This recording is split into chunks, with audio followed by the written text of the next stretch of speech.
Hello students, 2.4 अभ्यास chapter number 2। ठीक है।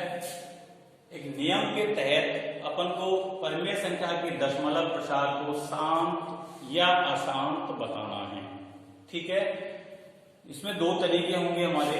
एक में तो प्रसार को पूरा खोल करके दशमलव लगा के तैयार करना होगा।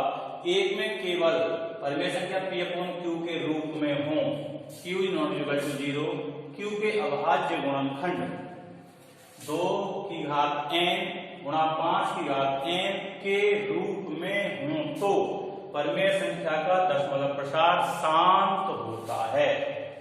यदि ऐसा नहीं हो तो अशांत होगा। ठीक है। ये एक नियम है। कहने का मतलब किसी भिन्न या किसी परिमेय संख्या के हर के अभाज्य गुणनखंड 2 गुणा 5 की घात के रूप में होने चाहिए तो दशमलव प्रसार शांत होगा, वरना अशांत होगा। ठीक है। अब लेते हैं हम प्रश्न संख्या 1 के पहले। प्रश्न संख्या 1 के पहले खंड को। ठीक। 15/1600 15/1600। ठीक। यहाँ P का मान 15 है, Q का मान 1600।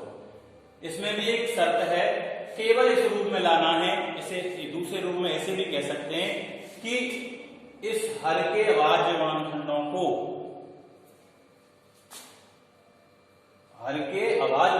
को इस रूप में दर्शाना है, अर्थात बिना लंबी प्रक्रिया किए हुए इस परिमेय संख्या को अपन बताना है कि इसका दशमलव प्रसार शांत है या अशांत। ठीक। तो अपन क्या करेंगे, पहले हल को देखेंगे। ठीक।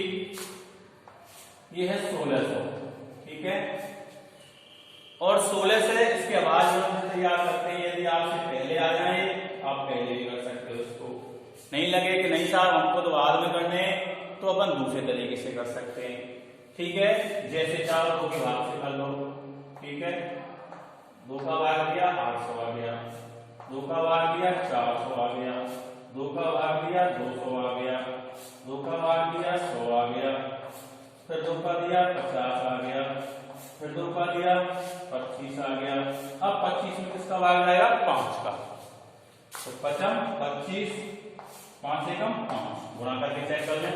55 25 दूनी 50 दूनी 100 दूनी 200 दूनी 400 800 1600। ठीक है। तो 1 2 3 4 5 6। इसको ऐसे भी लिखा जा सकता है इस तरीके से 15/1600। कोई अभाज्य गुणनखंड के रूप में आ रहा है, या तो अभाज्य गुणनखंड तोड़ दो, ऐसे नहीं तोड़ते हो तो अपन ऐसे लिख सकते हैं इसको। 2 की घात कितनी बार आ रहा है, 1 2 3 4 5 6। तो 2 की घात 6 गुणा 5 की घात कितनी है, 2 बार गुणा आया है, तो 5 की घात कितनी है, 2। क्या लिखना है, दशमलव प्रसार कैसा होगा इसका, दशमलव प्रसार कैसा है, शांत। कारण या क्योंकि Q के अभाज्य गुणनखंड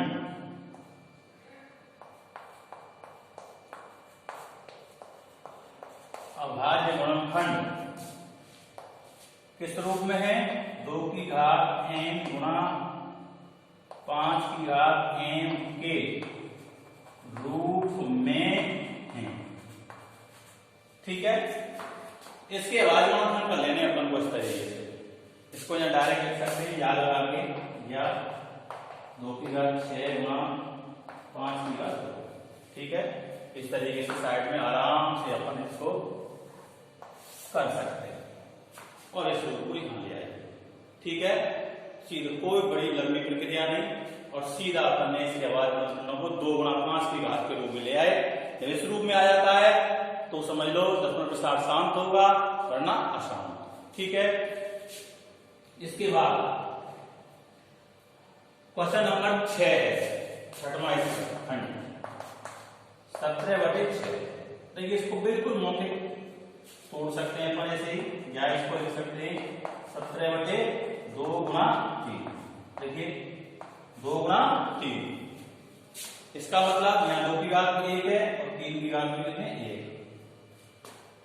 या इसको ऐसे भी लिखा जा सकता है 2 गुणा 3 गुणा 5 की घात क्या 0। किसी की घात 0 का मान क्या होता है 1। 5 को यहाँ यदि इसके साथ जोड़ना चाहें, इस रूप में बनाना चाहें तो इस रूप में ऐसे लिख सकते हैं। तो इसमें क्या 2 गुणा 5 के अलावा क्या है, इसमें 3 है, तो कैसा हो जाएगा ये अशांत। कैसा होगा ये अशांत। ठीक है, अभाज्य गुणनखंडों को चेक कर लेंगे, एक बार देख लेंगे, वो स्थिति बताएगी हमारी ये अभाज्य गुणनखंड है 2 की घात के रूप में है या 5 की घात के रूप में या 2 गुणा 5 की घात का रूप है। इसके अलावा कोई इसके साथ कोई भी जुड़ता है, 3 जुड़ गया, 7 जुड़ गया, में कोई संख्या ऐसी जुड़ जाती है तो समझ लेना वो कैसा होगा प्रसार अशांत। ठीक है, क्या करना है इसमें, केवल अल्पीय अभाज्य गुणनखंडों को चेक करना है और देखना है वो 2 गुणा 5 की घात का रूप है या नहीं है, तो शांत है दशमलव प्रसार, नहीं है तो अशांत है। ठीक है, भाग विधि से साइड में कैसे भी कर लेना, या इस तरीके से यहाँ ऐसे तोड़ लिया है, इसे ऐसे प्रश्न कर सकते हैं क्योंकि ये छोटा सा था भाग, सीधा सीधा कर लिया, जब बड़ा होगा तो साइड में इसको अपन अभाज्य गुणनखंड कर सकते हैं। ठीक, अब चलते हैं अपन क्वेश्चन नंबर 2 पर। क्वेश्चन नंबर 2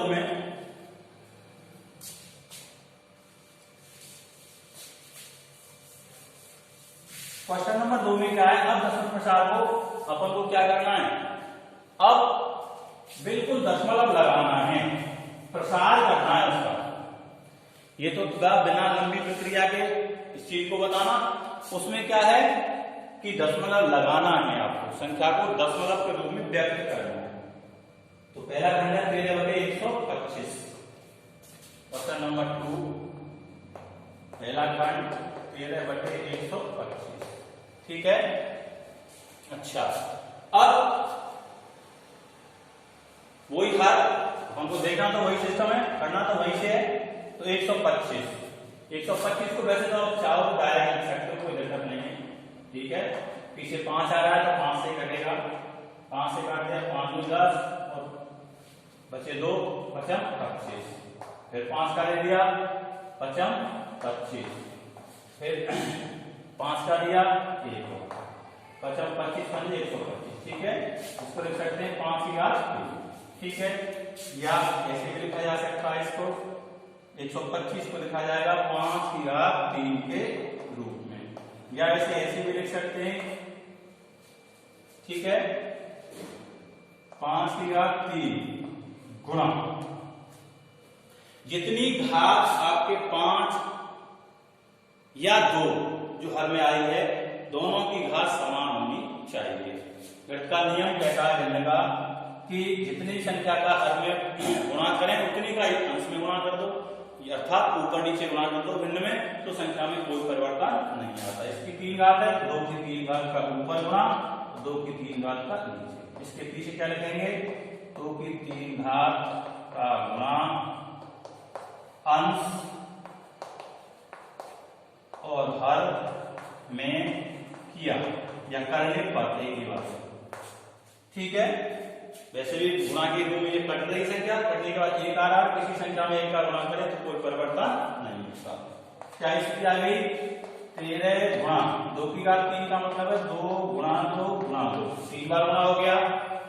इसकी दोनों बातें समान हैं, तो आधारों में तरीका इस तरीके से आता है जो घातांक के नियम में है। इसको ऐसे ले सकते हैं अपन 5 गुणा 2 की घात 3 घात समान आई तो एक साथ लगा दी, 5 और 2 बीच आधार के बीच में गुणा था तो गुणा लगा दिया। ठीक, इस तरीके से इसे अपन आगे हम भी कर सकते हैं, करेंगे।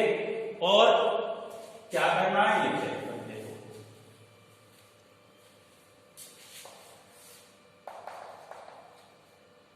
ठीक, अब देखो क्या स्थिति है अपनी हमारे पास, ये हो गया 13 26 दूनी 52, 52 दूनी 104, या 13 थे 104, एक ही बात है, या 104 बटे 5 दूनी 10, ये हो गया 10 की घात 3, या 104 बटे 10 की घात 3 का मतलब 1000। अब भाग लगाएं अपन तो क्या आएगा 0.104, ये हो गया आंसर। आया समझ में? एक बात थोड़ा समझ लो इसको। 13 बटे 125 क्या करना है इसका, इसमें साफ साफ लिखा है 10 मतलब प्रसार लिखिए का 10 मतलब प्रसार लिखिए। अब हमको दशमलव लगाना है कंप्लीट, तो हमने क्या किया 125 के बाद गुणनखंड तोड़ लिए, 5 गुणा 3 5 की घात 3 आ गया, 5 का 3 बार गुणा तो 5 की घात 3 लिख दिया 125 को। अब यहाँ भी 5 की घात 3 है तो यहाँ भी 2 की घात 3 होनी चाहिए। 2 की घात 3 के लिए हमने क्या किया, इस वाली संख्या में ऊपर कर दिया, नीचे गुणा कर दिया, अंश हर में गुणा किया, ये हो गया 13 इंटू 2 को जितनी घात है उतनी बार गुणा लिख सकते हैं, तो लिख दिया अपन ने, लिख दिया। ये इसको जब घात समान है तो आराम से इसमें ऐसे करके ऐसे भी चढ़ा सकते हैं, तो 5 गुणा 2 की घात 3। 9th में आपने पढ़ा भी होगा घातांक सिस्टम में, ठीक है। 5 का गुणा कर दिया, 5 दूनी 10 हो गया, 13 104 हो गया, तो 10 की घात 3 हो गया। 10 की घात 3 मीन्स 1000 हो गया, और 1000 होने क्या किया अपन ने 3 जीरो 3 अंक बाद यहाँ लगेगा 0 पॉइंट लगा करके।